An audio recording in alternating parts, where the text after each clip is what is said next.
All right, well, tonight we're going to get started with buying and selling your home. And you might think to yourself, this is not the class I need to be in. I already have a house, or I don't think I'm going to get one for a long time, or any combination of things. But these principles that you're going to learn tonight could be helpful for a number of reasons. You might have someone in your life that you could help with this. You could come to a season in your life where you do need this, and it also reveals as part of the process of the baby steps, because one of the most important reasons for owning real estate is because it becomes a part of your net worth. It actually becomes a part of your retirement planning, and so that's also a reason to consider having real estate. And so that's why this is included. So please don't tune out because you might not be in the station to need this. This information can really help you, maybe even in the years to come. Not only that, just maybe it's somebody in your life that you know is going through this stage already, and they need this information too, and they're not here, and you have the opportunity to forward it on to them. Yeah, that's great. Well, we are going to get started with our recap here. First of all, I just want to know, has anybody moved in the course of our Financial Peace University? We've been going, what's this, week number 8. In the last 8 or 9 weeks, has anybody changed from one baby step to another baby step? Show of hands. Yeah, that's awesome. So over here, what baby step were you on, and what baby step did you go to? So you're on 2 now? So you finished 1, you're on to 2. Everybody give them a hand. That's awesome. Good job. That's good. And I saw a hand over here. And what was yours? From 1 to 2. That's awesome. Anybody else go from 1 to 2?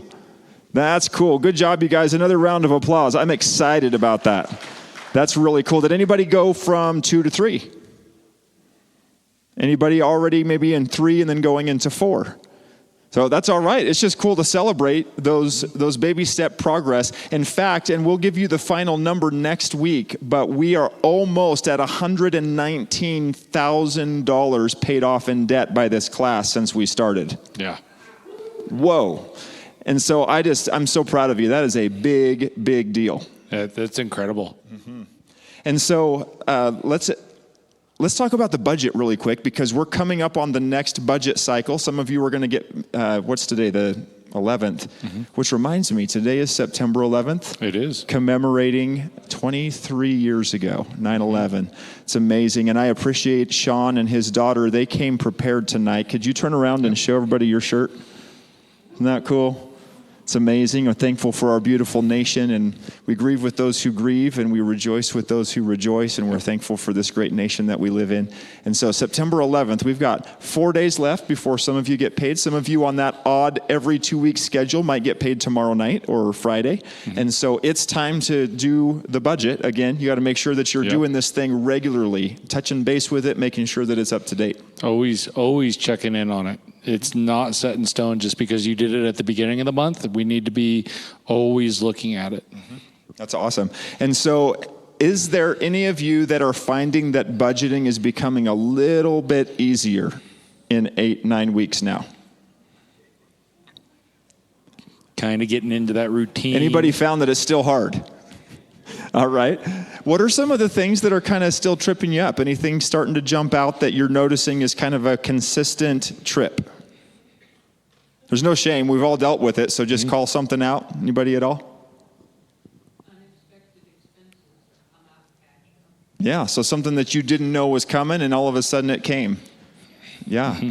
And so one of the things I have found, if I see something like that jumps out and I go, next question I ask is this going to happen again? And if that's the case, then it goes into the budget. So either I can do a sinking fund. So say it's like some of you will pay your insurance for your car once every 6 months because it's actually cheaper to do it that way. Well, it's easy to forget that the insurance is coming up, and then they charge you that big old 6-month bill. And so when that hits and you weren't expecting it, this was the month that hits. Now I know I've got to divide that bill by 6 and start saving to where it hits 6 months from now. I'm ready for it. Something like that. Any other kinds of expenses that are tripping anybody up at all? School fees. Yep, school started. And pictures are this month too, so don't forget about that. Yeah, they go back to school and like 4 days later they're taking their pictures. Yeah, and they just keep raising those prices for even less pictures. Yeah. Just snap a picture with your iPhone and call it good. Oh wait, I said that out loud. I shouldn't have said that. I'm gonna get tomatoes by all the moms. No, that's right. Just an iPhone. That's all right. No, they have that portrait mode now. It's okay. They take pretty good pictures. So yeah, this habit of budgeting is important because we don't budget once. We budget every paycheck, and that's what's going to get you the victory that you need. So, Sean, let's do the homework. Homework Last time. week's action steps. So we're just going to review what we were supposed to do last week. So what we were going to take a look at. So we wanted to see what your investment would become. So on the Ramsey membership, there was a calculator that you could plug in your information. We wanted to make sure that everybody was looking at that and seeing what your investment and how long you got right now could become. That if you were in baby steps 1 through 3, that we were being as gazelle intense as possible and getting through those steps. And if you're in steps 4 through 7, that we could be getting in touch with a SmartVestor Pro and working on starting up your retirement funds and getting that going. And then making sure that we're in our budget and tracking every dollar. That's awesome. I'm always amazed when you take a look at what an investment could become. And it's easy for us to go, well, I could use that money in my hand today. But if you're on that baby step 4, and you start investing, it's amazing what it can become and where you can get. And so it takes time, it takes discipline, it takes saying no to some things. But one of these days you'll look up and go, I'm really glad that I put that in there. And it actually can grow to more than you expect it to grow. So that's awesome. And if Jesus comes back before we're done, it all stays anyways, right? Yep. But at least while we're on the earth, we're stewarding well so that we've got something that we can live on and we can also possibly leave to those that remain behind when we go to heaven. Well, in this lesson tonight, Dave Ramsey is going to share from over 30 years of personal experience in real estate to help you know when and how to rent, when and how to buy and sell a house. Because many times, not only do we need the information on how to purchase one, but you might be in a station sometime in your life where you need to know how to sell one and how to sell it well. And so as we get ready to start the video, go ahead and open up in your outline there. And I want you to think about this. How would it feel to you to completely own a home, completely debt-free? And so with that in mind, go ahead and turn your attention to the screen. Let's watch the video tonight.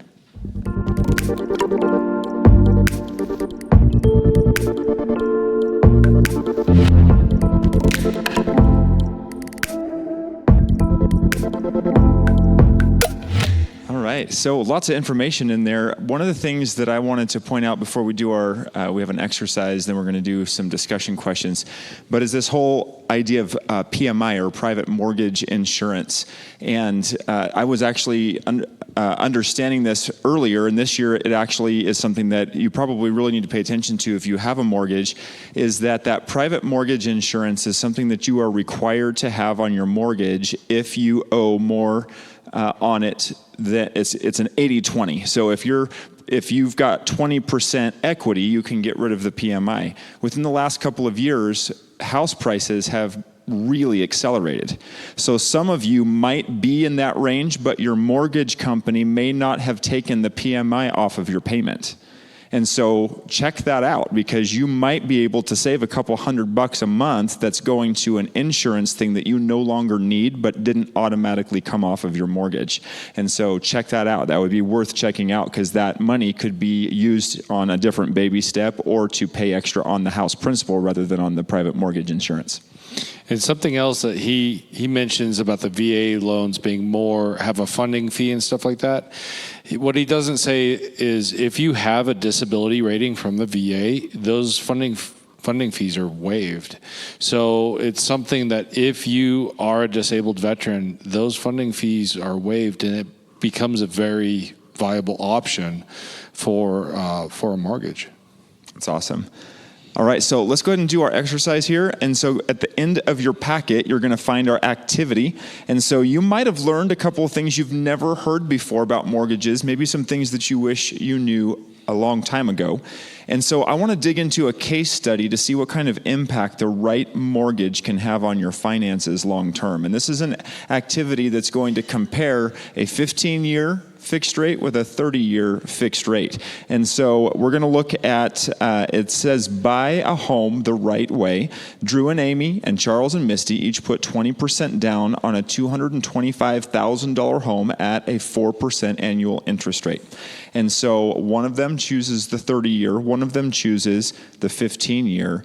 Can you calculate, take just a second, and calculate the difference? How much money is the 15-year mortgage going to save?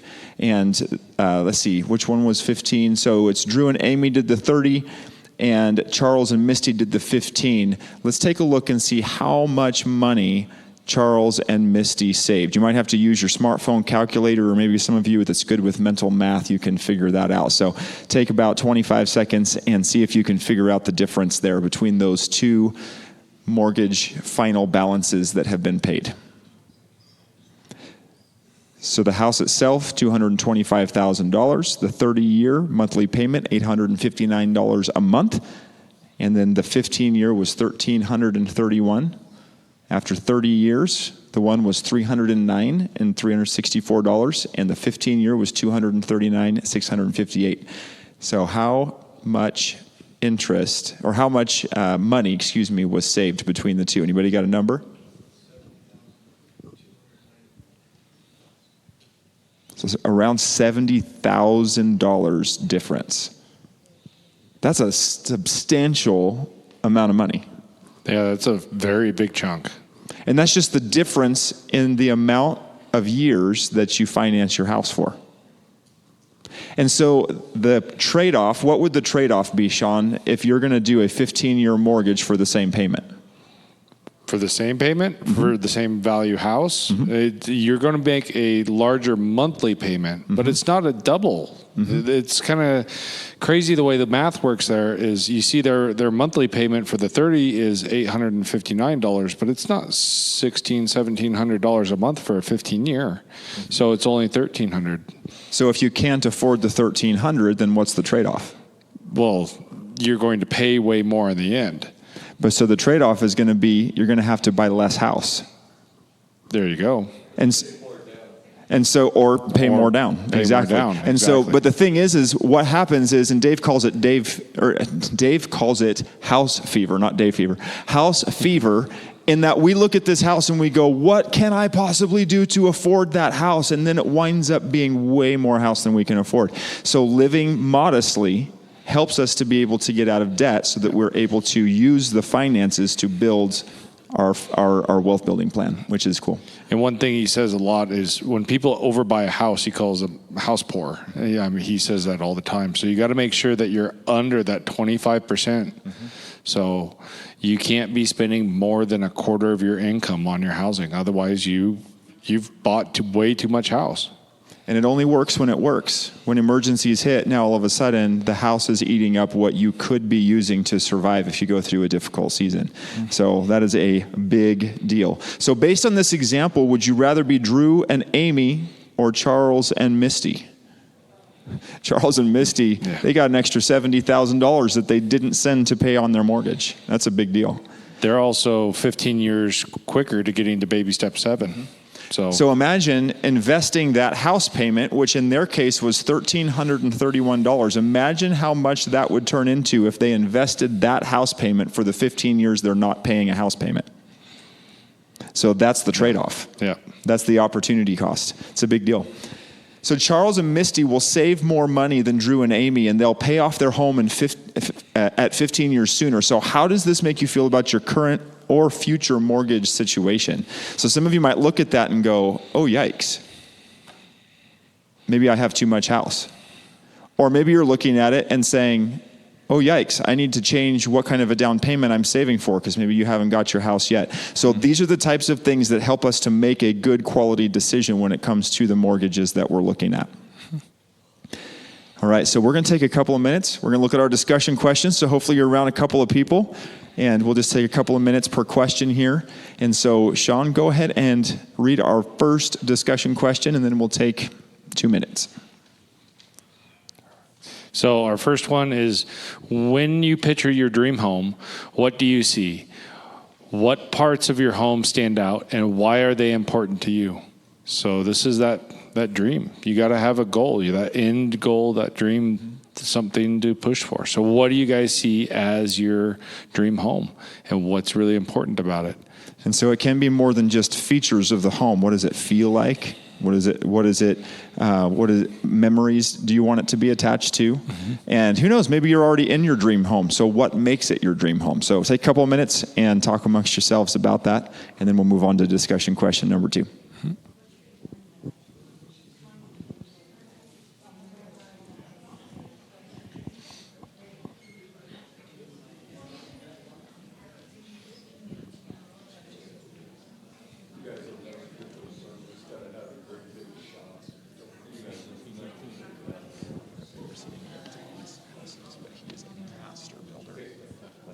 He's built stuff just gorgeous. Like he's a brilliant builder.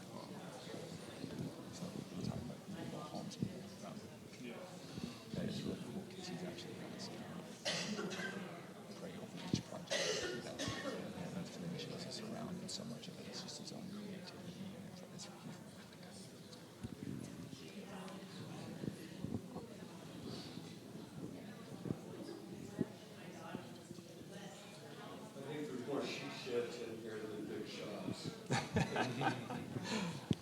need that big shed, you can put your motorcycle in there.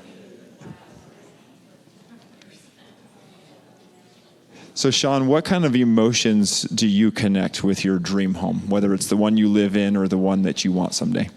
Definitely a place of respite and peace, to not have to worry about the finances of how are we going to make the next payment on it.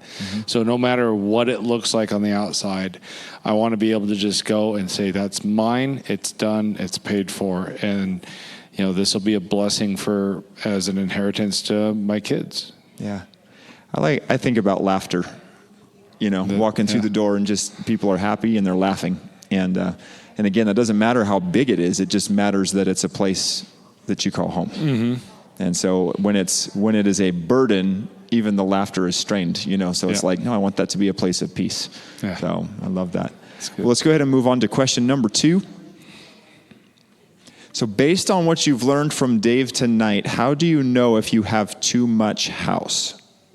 So take just a moment and talk amongst yourselves. Based on what you've learned from Dave, how do you know if you have too much house? And yes, this is a mathematical number that we're talking about.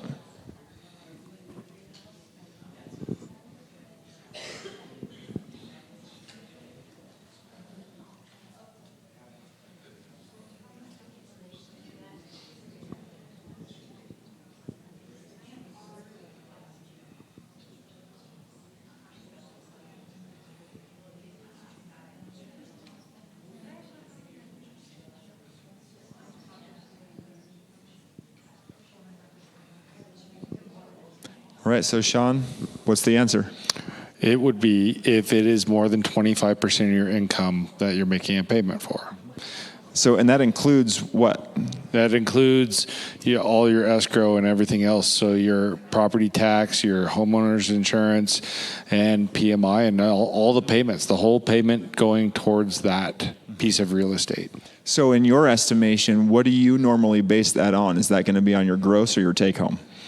I would say it should be on your take home, because that's what you're actually having to work with at the end of every month. Because the gross, all of that could be going to a bunch of stuff. We could wind up swelling into something that's way past 25%. We're like, it's 25%, but that includes your maybe your health insurance and all this stuff that you don't see, and you're like, but it fits, but it doesn't. It's still too tight. Exactly. Yeah. Especially as the tax rates increase, we don't really, that. Right? Exactly. So having that take home is so yes, that means that we live in less house sometimes. But that also means we have less stress because we're not trying to make that dollar stretch too far, which is really good. All right, let's go ahead and go on to number 3.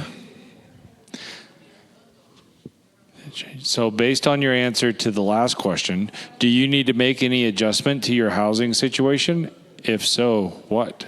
So take a minute or two and discuss that. Now, this 25% can apply to rent too, because sometimes we want to rent something that's really fancy, but renting is buying patience. And so if you're renting and it's beyond 25%, that could be a difficulty on your budget as well. So that could cause you to want to change your housing situation. So is there any place you might need to make an adjustment in your housing situation? Especially with the renting, it's a struggling market. It's hard to find a place that could be within your budget right now. I know that's a very finicky and tight market. So here's the question though. So say they run their calculations and they are doing 26%. I mean, that's a hard one because it's one of those, are there other options out there? Or is there maybe a revenue source or a different source of income that you could look at to bring it back down, that you could pick up a side job or something to increase your income? And that's important because the 25% is a guideline, which means that it could be too expensive to move to justify that you're 2% over. Yeah. And so you got to use common sense there. If it's right on the bubble, then and you have to spend $10,000 to move, well, then it wasn't worth it. No. So it's a guideline. It's not a hard and fast rule. And that's an important thing to consider because some of you might think, oh, great, I got to sell my house because I'm at 26%. That's not what we're saying. This is a guideline that gets you in the neighborhood so that you're not house poor. That's the idea. All right, let's go on to our final question. So if you're a homeowner, think about life without a mortgage. Have you ever dreamed that someday you would just have your house completely paid off? Has that ever been a thought? And so take a second and think about what it might feel like to be so debt-free that you don't even have a house payment. What would you do with the extra money that's currently going towards the payment for your house? What would you do with it?